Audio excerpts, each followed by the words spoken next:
Good evening sir.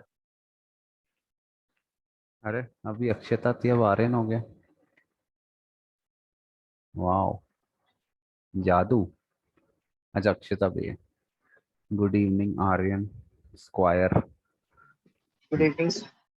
चलो शुरू good करते हैं। इवनिंग दो सर। गुड इवनिंग, बस 2 मिनट में शुरू करते हैं। पढ़ लिया टेस्ट के लिए सब कुछ?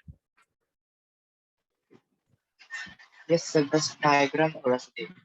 हाँ, डायग्राम देख लेना।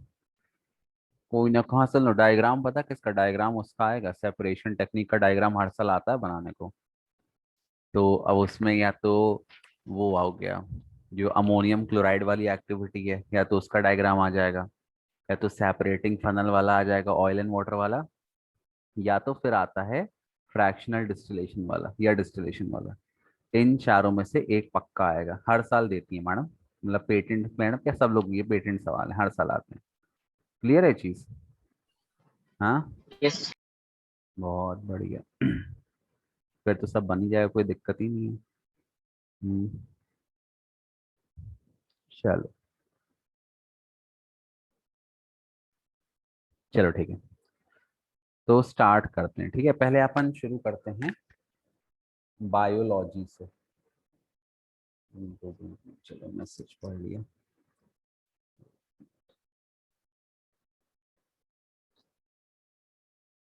सुना? हम्म, अच्छा, ये क्या बोलते हैं, मतलब सुनते जाओ। ठीक है, क्वेश्चन अब आप, मैंने पढ़ा तो सब दिया ही है ना? आप क्वेश्चन सुनते हो तो आपको यस क्लियर हो जाएगा। ठीक है, चलो पहले बायोलॉजी में आते हैं। बायोलॉजी में पहला क्वेश्चन हो गया कि हु डिस्कवर्ड सेल। ठीक है, किसने किया था बताओ? Robert Hooke. रॉबर्ट हाँ, hook. Robert Hooke in the year 1665। कौन सा सेल उसने देखा था? कॉर्क, है ना? कॉर्क आपका डेड सेल होता है, डेड सेल को उसने एनालाइज किया था। फिर उसके बाद उसमें सवाल हो गया कि सेल को फंक्शनल यूनिट ऑफ लाइफ क्यों बोलते हैं। ये क्वेश्चन पढ़ लेना। क्यों बोलते हैं बताओ, कौन बताएगा? Why cell is called functional and structural unit of life?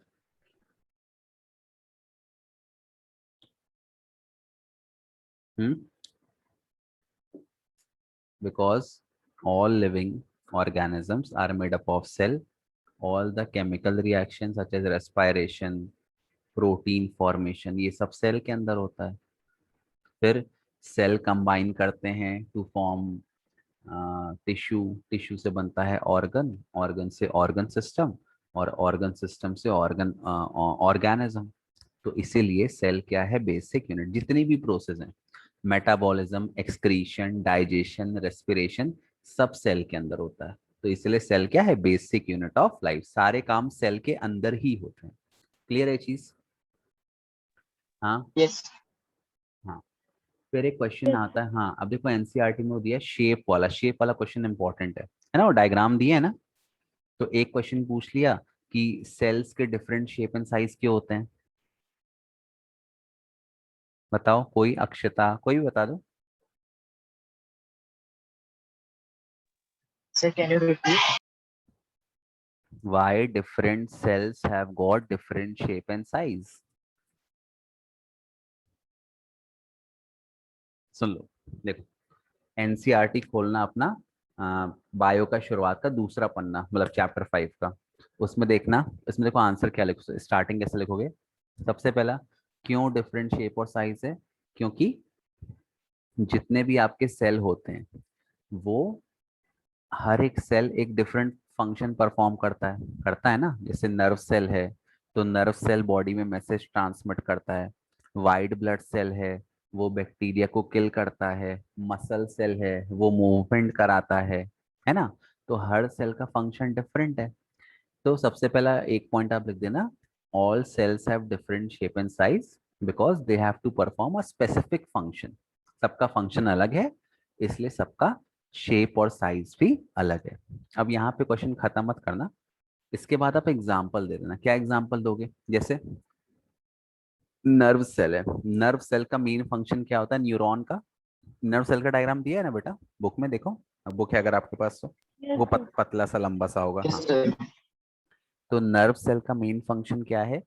Signal transmit करना from one part of body to, जैसे मैंने अपने हाथ में चींटी काट ली या चींटी ने मेरे हाथ में काट लिया, तो मुझे महसूस होगा ना कि चींटी ने काटा, तो कैसे महसूस हो रहा है, सिग्नल जा रहा है यहाँ से पूरा। तो अब सिग्नल तो बहुत दूर जा भाई, मेरा हाथ तो लंबा है ना काफी, ये ऐसे गया, ऐसे ऐसे, फिर यहाँ ब्रेन तक गया। तो जो नर्व सेल है उसका शेप थिन है और लॉन्ग इलोंगेटेड है, लंबा है। क्यों? क्योंकि उसको सिग्नल ट्रांसमिट करना है दूर तक। दूसरा, जितने भी वाइड, ये एक एग्जांपल हो गया शेप के हिसाब से। दूसरा, जितने भी वाइट ब्लड सेल हैं, वाइट ब्लड सेल का फंक्शन क्या है कि उनका कोई शेप नहीं होता।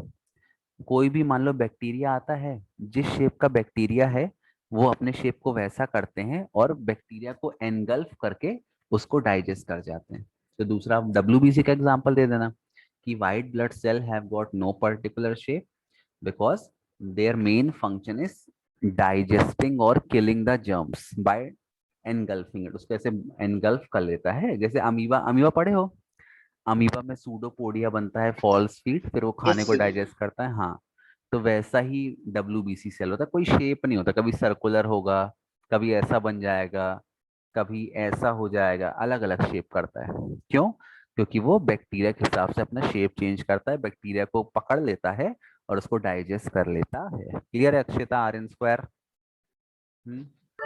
Yes sir. तो ये शेप वाला क्वेश्चन भी इंपॉर्टेंट है, ठीक। उसके बाद एक क्वेश्चन आता है कि और कौन से टॉपिक हैं, एक मिनट मुझे देखने दो एनसीईआरटी, वेट, हाँ एक मिनट, मेरे पास बुक नहीं है एनसीईआरटी की यार, जो कि बहुत दुखद बात है, होनी चाहिए एनसीईआरटी। एक मिनट, कंप्यूटर भी स्लो चल रहा है, हाँ चल के खुल जा, सिम सिम चैप्टर 5।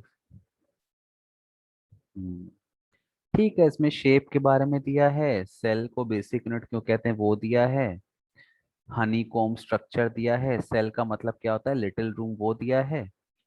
हाँ ये देखो एक सर्वाइवल का दिया है, जैसे यहाँ पे दिया है कि जो एक्वेटिक ऑर्गेनिज्म है वो कैसे सरवाइव करते हैं, कैसे सरवाइव करते हैं एक्वेटिक ऑर्गेनिज्म, बताओ Akshita, R N square, how do they survive? Sir ये वाला हमने शायद नहीं पढ़ा। अरे सुन लो, एक चीज ध्यान देना, कभी भी कोई क्वेश्चन सर्वाइवल पे आता है, किस पे आता है, सर्वाइवल पे। तुमको सर्वाइवल के लिए क्या चाहिए, what do you need for survival? Oxygen, बस। भाई सांस नहीं मिलेगी तो तुम तुरंत मर जाओगे, बिना खाना और बिना पानी के तो कुछ दिन रह सकते हो ना। तो इसमें एक्वेटिक ऑर्गेनिज्म को क्या आ जाएगा कि एक्वेटिक ऑर्गेनिज्म को सर्वाइवल के लिए ऑक्सीजन चाहिए। वो ऑक्सीजन कहाँ से लेते हैं, they take the oxygen dissolved in water. कौन से, कहाँ से लेते हैं, the oxygen dissolved in water. और उसके लिए उनके पास स्पेशल ऑर्गन होते हैं, वो कौन से ऑर्गन है, गिल्स। बन जाएगा। Yes yes. aquatic organism absorb the dissolved oxygen from water through the organs called gills। हो गया, बन जाएगा। हाँ तो इसमें ना इतना ही है, एक वो चीज पढ़ लेना, सेल थ्योरी। सेल थ्योरी कहती है कि जितने भी नए सेल अब दुनिया में हैं वो सब कहाँ से आए हैं, वो सब पुराने सेल से या प्री एग्जिस्टिंग सेल से डेवलप हुए हैं। तो cell theory states that all living organisms are made up of cell, the new cells are derived from the pre-existing cell। ठीक है, क्लियर है ये चीज? क्लियर है बेटा? सर सेल्स का डायग्राम आ सकता है बनाने को, किसका डायग्राम? सेल्स का। नहीं, जैसे बनाने को नहीं आएगा, देखो तुमसे कुछ पूछेगा नहीं। हाँ देखो ये 9th बड़ी क्लास है, यहाँ पे क्वेश्चन में पूछता नहीं है। लेकिन अगर आपके पास टाइम, मान लो ये क्वेश्चन आ गया शेप वाला कि why cells have different shape, तो तुमने पहले लिख दिया कि भाई क्यों डिफरेंट शेप है, क्योंकि अलग अलग फंक्शन परफॉर्म करना है। उसके बाद तुमने एग्जाम्पल दे दिया, न्यूरॉन का एग्जाम्पल दे दिया और डब्ल्यूबीसी का एग्जाम्पल दे दिया। तो जब एग्जाम्पल दे रहे हो तो साथ में डायग्राम बना दो ना, अगर बना दोगे तो नंबर आपको अच्छे मिलेंगे, और नहीं बनाओगे तो कुछ ना कुछ ना, वैसे 3 नंबर का सवाल है तो उसमें आधा नंबर कुछ ऐसा मैडम काट लेंगे, या कोई भी टीचर काट लेगा, मैडम ही नहीं। सबको ना बायो में क्या आंसर जितना अच्छा हो, कंप्लीट हो, उतना अच्छा है। फिजिक्स में तो न्यूमेरिकल है, सही तो सही, गलत तो गलत। बट बायो में ना जितना फेंक सको, जितने अपने आंसर को डायग्राम से सप्लीमेंट कर सको, उतना अच्छा। तो अगर टाइम मिले बनाने का तो बना देना, ठीक है। यस क्लियर है सर। बेटा? ओके, यस चलो आगे बढ़ते हैं। ठीक, अब इसके बाद एक, इसके बाद आता है केमिस्ट्री में अपन आते हैं। केमिस्ट्री में पहला क्या है चैप्टर? स्टेट्स ऑफ, नहीं क्या नाम है, मैं उसका नाम भूल गया। क्या नाम है पहले चैप्टर का? Matter analysis surrounding. Matter matter in in our the surroundings. Surrounding, हाँ। अच्छा, मैटर के दो क्लासिफिकेशन थे, एक था फिजिकल, एक था केमिकल। फिजिकल में क्या था? Solid, liquid, gas. Solid, liquid, gas. हाँ, केमिकल में क्या था? Element, compound, mixture. याद है? याद है ना ये? यस हाँ, यस। उसके बाद एलिमेंट के बारे में भी फिर। अच्छा, एलिमेंट क्या होता है? What is element? Hmm,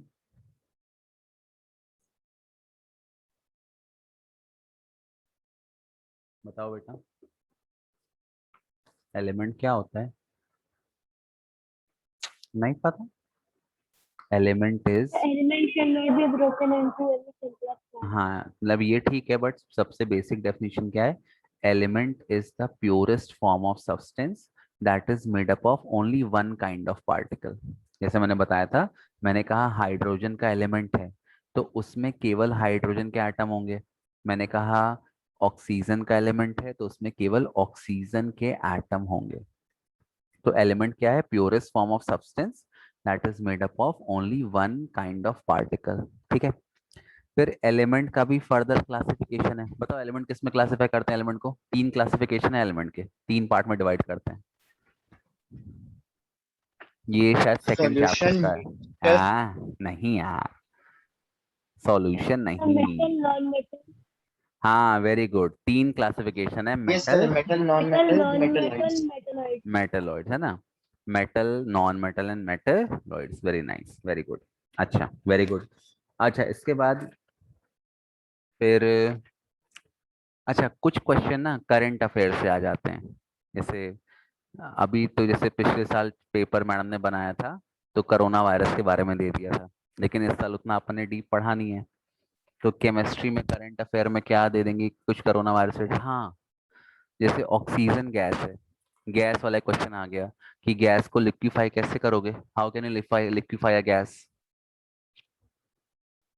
gas को लिक्विड में कैसे कन्वर्ट करते हैं? दो चीज होती है ना, जो दो चीज करते हैं, by increasing the, increasing temperature. नहीं increasing increasing the the, increasing increase pressure the and pressure and decreasing temperature.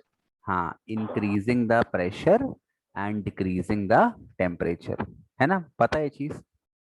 बन जाएगा आर्यन स्क्वायर, Yes, अक्षिता। हाँ, yes, उसके बाद मान लो पूछ लिया कि ऐसी, ऐसा कोई बताओ गैस जो तुम्हारे घर में आया हो कभी, जो इंक्रीजिंग द प्रेशर और इससे किया हो, लिक्विफाई किया हो। एलपीजी। हम्म, एलपीजी। एलपीजी आता है, वेरी गुड। और कोई बताओ example? Cold drink, cold drink में जो गैस होती है, CNG, अरे घर में एलपीजी ना आता है, सीएनजी थोड़ी आता है। कोल्ड ड्रिंक में जो गैस, कोल्ड ड्रिंक में कौन सी गैस होती है? Carbon dioxide. तो देखते हैं ना, वो हाई प्रेशर में लिक्विफाई कर देते हैं उसको, और जैसे ढक्कन खोलो गैस निकलती है ना, देखा है ना? यस है ना? सर। तो yes, अगर मान लो ऐसा कुछ आ जाए कि भाई हाई प्रेशर में कौन सी गैस को कंडेंस करके रखते हैं, तो एक तो एलपीजी बोल देना, लिक्विफाइड पेट्रोलियम गैस, जो सिलेंडर में होती है। और दूसरा carbon dioxide in cold drink, cold drink bottle, ठीक है। और क्या है? जो हॉस्पिटल में ऑक्सीजन रहती है उसको भी लिक्विफाई करते हैं, खैर वो घर में नहीं आती, लेकिन फिर भी बन जाएगा ये।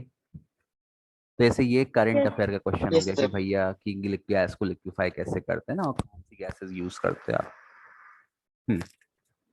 Very nice. अच्छा, उसके बाद अगर देखा जाए और क्या टॉपिक है बताओ? इवेपोरेशन, इवेपोरेशन से एक क्वेश्चन पक्का आएगा। अच्छा, पहला क्वेश्चन वही हो गया कि व्हाट इज इवेपोरेशन, बताओ कोई एक। conversion of liquid into vapor. हाँ, एट रूम टेम्परेचर, है ना, और विदाउट हाँ विदाउट गिविंग एनी हीट। उसके बाद एक सवाल कोई मतलब इसमें आता है पॉइंट, इवेपोरेशन कैसा फिनोमेना होता है बताओ, बताया था मैंने। Evaporation is a surface phenomena, पढ़ा था ना। Yes, sir. Yes. Yes. Surface phenomena क्यों कहते हैं? क्योंकि जो भी वाटर इवेपोरेट होता है दैट इज ओनली वो इवेपोरेटिंग फ्रॉम द सरफेस से सरफेस। जाता है. हाँ, केवल सरफेस से जाता है, इसलिए इसको सरफेस फिनोमेना कहते हैं। फिर इसके बाद इवेपोरेशन कॉजेस क्या? इवेपोरेशन से, कूलिंग हाँ वेरी Rain. Good, cooling. तो इसमें जो आपके वो टेक्स्ट बुक में 4-5 पार्ट दिए है ना, मटके में पानी रखना, रोड में पानी फेंकना, उसमें से पढ़ लेना, तो उसका सबका आंसर सेम है, इवेपोरेशन कॉजेस कूलिंग। कॉटन के कपड़े क्यों पहनते हैं? अच्छा, फिर उसके बाद क्या था? Factors affecting evaporation. क्या फैक्टर थे बताओ? Surface area Heat.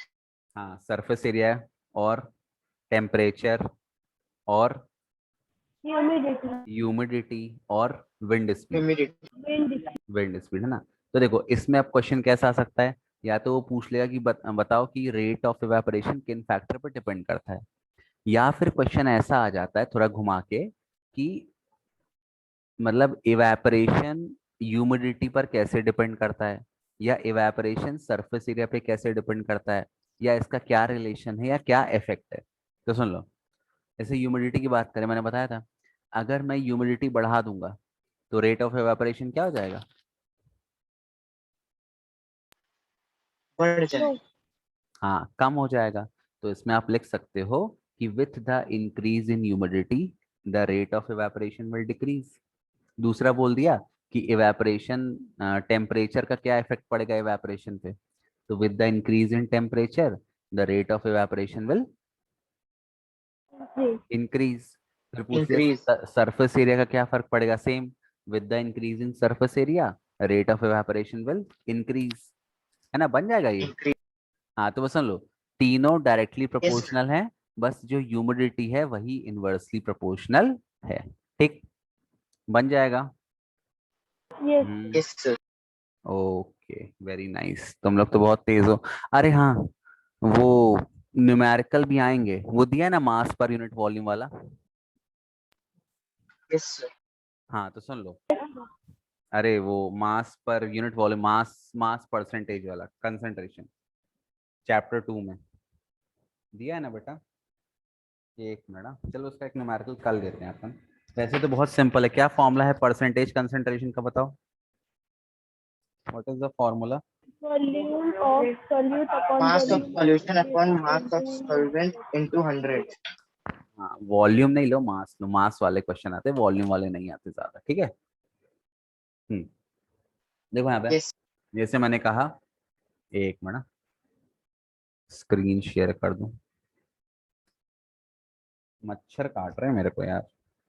आज तो तुम लोग का पेपर कैंसिल हो गया, बल्ले बल्ले हो गई तुम लोग की, यहाँ क्यों? तो क्यों कैंसिल हो गया स्ट्राइक है बेटा यहाँ पे, तो प्राइवेट किस बात को लेकर प्राइवेट स्कूलों की स्ट्राइक है।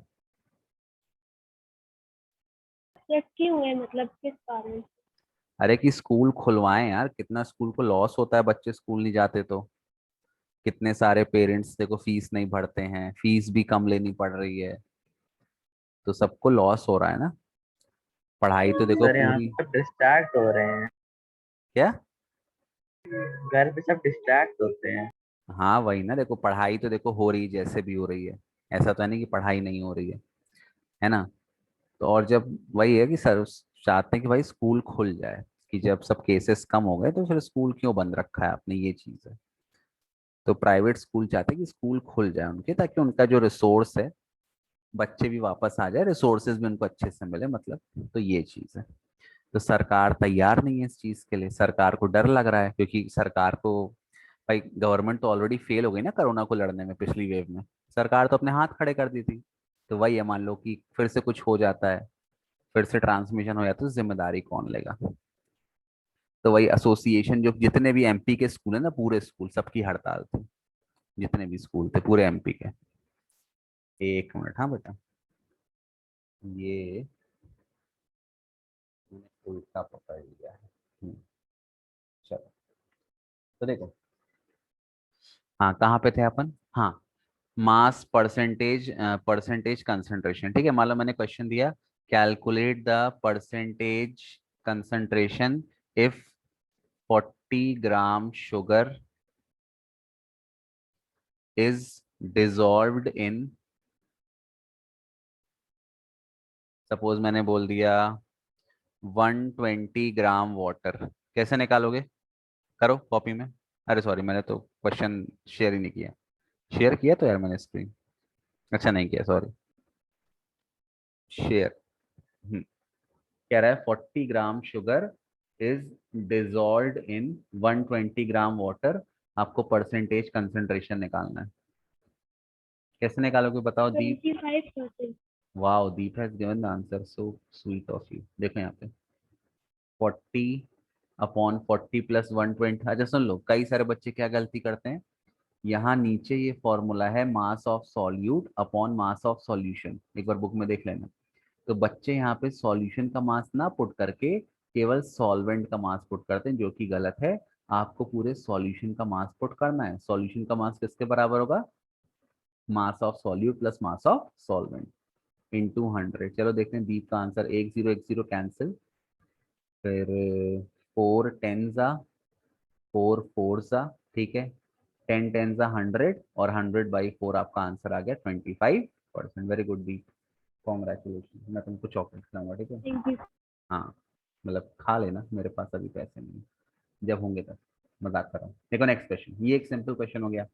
एक क्वेश्चन बेटा पिछले साल आया था, उसमें क्या था, उस क्वेश्चन में परसेंटेज कंसंट्रेशन दे दिया था। जैसे क्वेश्चन ऐसा था, मतलब दे दिया कि कैलकुलेट द मास, क्वेश्चन बोल दिया calculate the mass of solute, mass निकालना है, that is required to make, suppose बोल दिया 40% कंसंट्रेशन दे देगा, 40% सॉल्यूशन यूजिंग, सपोज दे दिया 200 ग्राम वाटर। क्वेश्चन समझ रहे हो, क्वेश्चन में आपको सॉल्यूट का मास निकालना है, परसेंटेज कंपोजिशन दिया हुआ है, और इसका वो दिया है, सॉल्वेंट का मास दिया हुआ है। ये क्वेश्चन करे बन जाएगा, आर्यन स्क्वायर और दीप, हाँ। Yes, sir. Yes. तो ट्राई करो, फिर बताओ यस कितना आंसर आएगा, करो कॉपी में।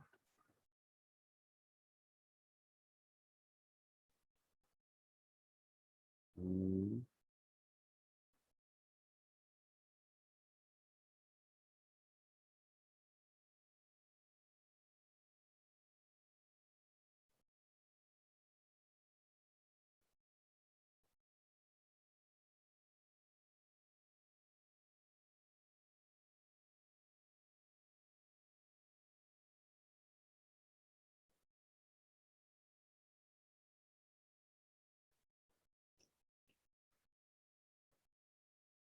आ रहा है बेटा, बन रहा है, नहीं बना तो बताओ, मैं बता देता हूँ। से बन रहा है। चलो बताओ आंसर, सबका आंसर सेम आना चाहिए, ठीक है।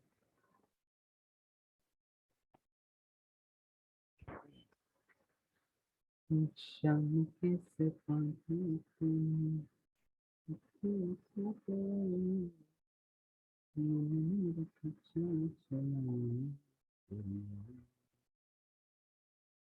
चेहरे की सिपाही, के शाम, मेरे साथ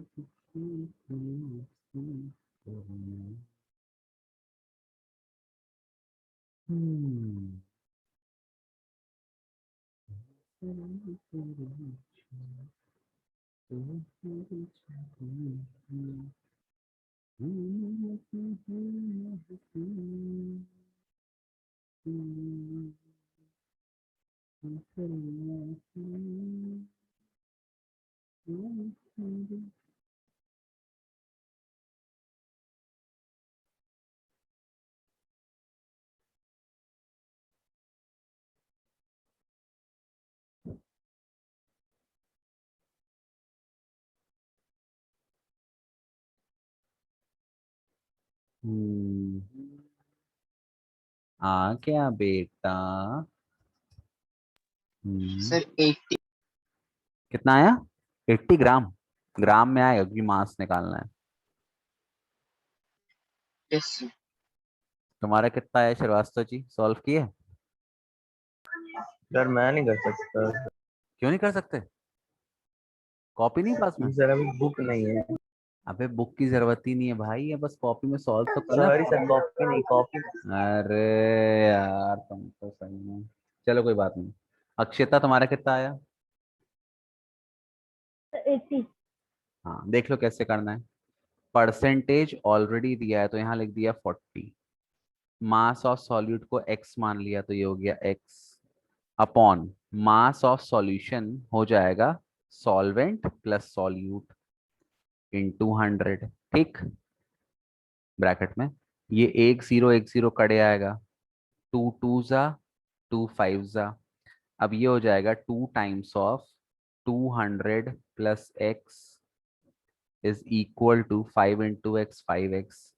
ये हो गया 400 plus 2x is equal to 5x। आपको मिल गया 400। 5x माइनस 2x कितना हो गया? 3x। तो x हो जाएगा 400 upon 3 is equal to x। 3 1 जा 3, कहाँ से 80 आ रहा है तुम लोग को यार? या तो मेरा गलत है या तुम्हारा गलत है, किसका गलत है बताओ? Akshita, who is wrong? मैं गलत हूँ कि तुम गलत हो? हम्म? बता दो। हम ही लोग गलत होंगे। ऐसा सर गलती से 40% लिख दिया। सुन लो भैया, सुनो रिजल्ट नहीं सुनो था। सुनो सुनो। ये जो 40% दिया है इसको केवल 40 लेना है, अपॉन 100 नहीं करना है। ये तो ऑलरेडी यहाँ 100 मल्टीप्लाई है ना फॉर्मूले में। केवल उसकी वैल्यू पुट करनी है, परसेंटेज नहीं पुट करना है, ध्यान रखना। अब सॉल्व करो। 3 1 जा 3, 0। 3 3 जा 9, फिर 0। 3 3 जा 9, तो चलता है 133.3 बार ऐसा आ गया आंसर। तो ये टफ वाला क्वेश्चन है जो पेपर में पिछले 2 3 साल आ चुका है। और ये सब क्वेश्चन ना टीचर्स पेट होते हैं, ये हर साल पेपर में आते हैं। Every year this question will come. ठीक, ध्यान रखना। बन जाएगा बेटा। यस। यस। ओ, आगे बढ़ते हैं। अच्छा अब एक नेक्स्ट टॉपिक है। और क्या टॉपिक? अच्छा हाँ सुनो सुनो। जितने भी वो क्वेश्चन है गिव रीजन वाले चैप्टर 1 में, कौन कौन से? वो वाला, a gas fills the container, a gas exerts pressure on the container। जितने भी गिव रीजन वाले हैं उसमें से 2 3 सवाल पक्का आएंगे। बन जाएगा। गैस कंटेनर पूरा क्यों फिल कर देता है? वो मैं परसों, तो हाँ वो परसों मैं ट्रेन में था तो इसलिए मैं कर नहीं पाया मैथ्स की क्लास। तो सब वो लिंक मैं यूट्यूब में सर्च करके मेरे को मिला नहीं था। कौन? आर्यन श्रीवास्तव बोल रहे हो? Yes sir. हाँ तो वही लिंक है ना, सेम है, कोई अलग लिंक थोड़ी है। नो सर, जूम की नहीं, यूट्यूब की आप बोल रहे थे, वीडियो रिकॉर्ड करके जो डालते हैं। तो वो मैं क्लासरूम में डाल दिया था ना बेटा। हाँ क्लासरूम जी, खोलो, तो चेक बैठ के करो। क्लासरूम चेक करना, मिल जाएगा। ठीक है। सुनो, यस सर। फिजिक्स फिजिक्स में जितने मैंने क्वेश्चन कराए उतने पढ़ लेना, उतना काफी है, उससे मत करना। ओके, देखो यहाँ पे। तो हाँ, जैसे एक क्वेश्चन आ गया कि a gas फिल्स the container completely, तो कैसा इसका आंसर लिखोगे? सबसे पहला, गैसेस में इंटरमोलिकुलर फोर्स मिनिमम होता है, इंटरमोलिकुलर स्पेस मैक्सिमम है, और काइनेटिक एनर्जी भी मैक्सिमम है। ये लिख देना, कई से आंसर आप दे सकते हो, छोटा आपको लिखना है तो ये लिख दो कि गैसेस है minimum intermolecular force and maximum kinetic energy, so the molecule keeps on moving in random direction and therefore they occupy the entire volume of the container। Force minimum है, काइनेटिक एनर्जी मैक्सिमम है, तो पूरे container का volume occupy कर लेती है। बन जाएगा बेटा। और यस मान लो यस प्रेशर वाला क्वेश्चन आ गया तो सेम आंसर लिखना है, बस ये लिख देना है कि वो रैंडमली मूव करती हैं और वॉल ऑफ द कंटेनर को हिट करती हैं, और उसी हिटिंग से प्रेशर एक्सर्ट होता है। बन जाएगा। Hmm yes. Yes sir. Hmm. फिर गिव रीजन में इवेपोरेशन कॉजिंग कूलिंग वाला भी क्वेश्चन एक आ जाएगा कि मटका पानी ठंडा कैसे करता है या क्यों करता है, वो बन जाएगा। अच्छा, एक वो क्वेश्चन देखो आ सकता है, वो देखा है ग्लास में ठंडा पानी लो तो क्या होता है, जो ग्लास के बाहर आपको वाटर ड्रॉपलेट दिखाई देती है ना, देखा है ना, ठंडे पानी के ग्लास, यस स्टील के सर। ग्लास में क्यों होता है ये, बाय विच Yes, प्रोसेस, कौन सा प्रोसेस है? कंडेंसेशन। अरे very good, condensation. Condensation, condensation में क्या होता है बेटा, लो टेम्परेचर के कारण वाटर वेपर वाटर ड्रॉपलेट में कन्वर्ट हो जाता है। मैं जब ये पढ़ा रहा था मैंने बताया था ना कि मुझे लगता था कि वो बॉटल लीक करती है, याद है, शायद मेरे को याद है। यस। हाँ, तो ये कंडेंसेशन है, ठीक। अच्छा, और कौन से क्वेश्चन आ जाएंगे? हाँ, सब्लीमेशन बहुत इंपॉर्टेंट है। कपूर, मान लो सब्लीमेट के एग्जांपल पूछ ले तो क्या एग्जांपल है, कैम्फर एक लिख देना, और क्या है, अमोनियम क्लोराइड NH4Cl एक एग्जांपल ये है, और क्या एग्जांपल है, नेफ्थलीन बॉल। नैप्थलीन बॉल ये एग्जांपल है। अच्छा, फिर उसके बाद और ड्राई आइस, ड्राई आइस भी एग्जांपल। अच्छा, ड्राई आइस का एक एनसीईआरटी में क्वेश्चन दिया है कि ड्राई आइस को ड्राई आइस क्यों बोलते हैं? ड्राई आइस को ड्राई आइस क्यों बोलते हैं?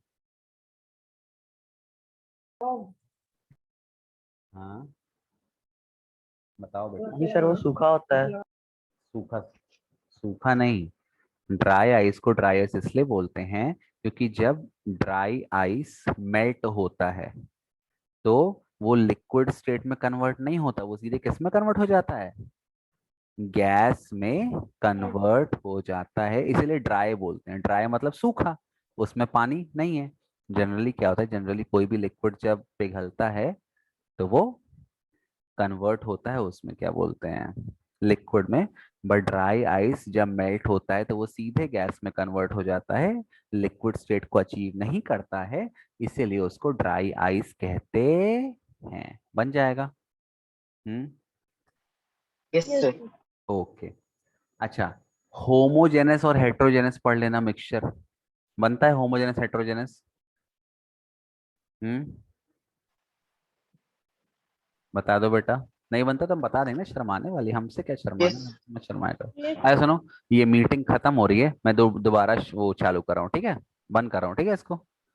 यहाँ पे केवल 1 मिनट दिखा रहा है, बल्कि भी 32 मिनट हुए हैं। चलो ठीक है, मैं दोबारा स्टार्ट, ठीक है बेटा, एक बार आ जाओ बस 5 मिनट और के लिए, ठीक, ओके। yes. हाँ चलो। तेरे चेहरे की, अरे एंड हो जा भाई, एंड।